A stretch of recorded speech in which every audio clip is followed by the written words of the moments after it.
Scammers will want to put you under time pressure. They'll want you to think that there's a limited deal. They'll want you to act now. They'll want you to be fast. The reason that they want you to do all of these things is because they don't want you to think. Even somebody really senior at the Financial Times lost money, he got it back in the end, by clicking on what he thought was a genuine advert on Instagram for Paul Smith. If you feel that pressure to make a decision, that is a big red flag that you're being scammed.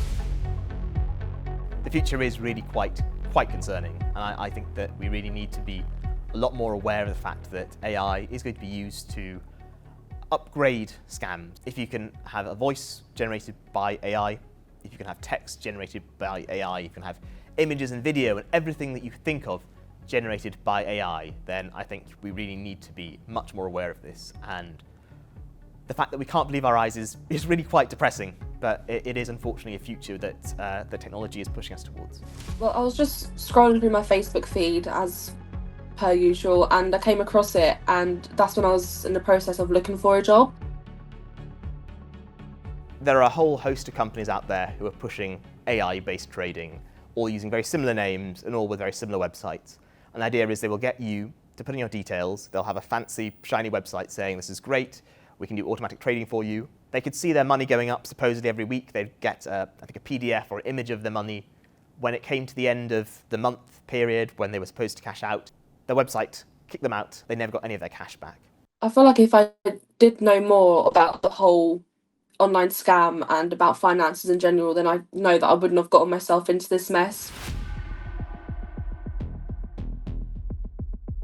People are really desperate at the moment, young people in particular, because the world is not being kind to them. If that's the only way that they think they can buy the entry ticket to life, then there's a real emotional investment in this being something that will work. And it's that the scammers are able to exploit. The whole experience, like altogether, has been very eye-opening, and it's made me question a lot of things and made me realise that I can't trust everyone and I have to be careful with what I do online.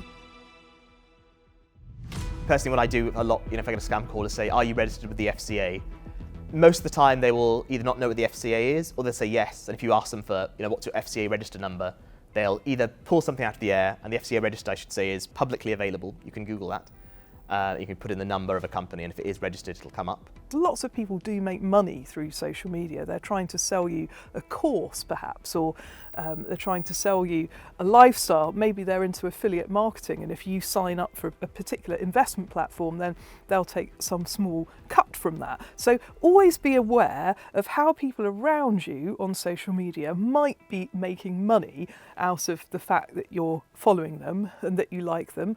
And the really, really good financial influencers, I find, are transparent about this. Knowing a bit about how financial things work and understanding, for example, with crypto, the relative risk. Think about cases like FTX or any of those scams and questionable behaviours that have happened in that space, so that when you do get a call, you can be more sceptical. And also on that note, being really aware that if you get a cold call from somebody, there's a good chance it's probably a scam, or it's probably not as good as it says it is.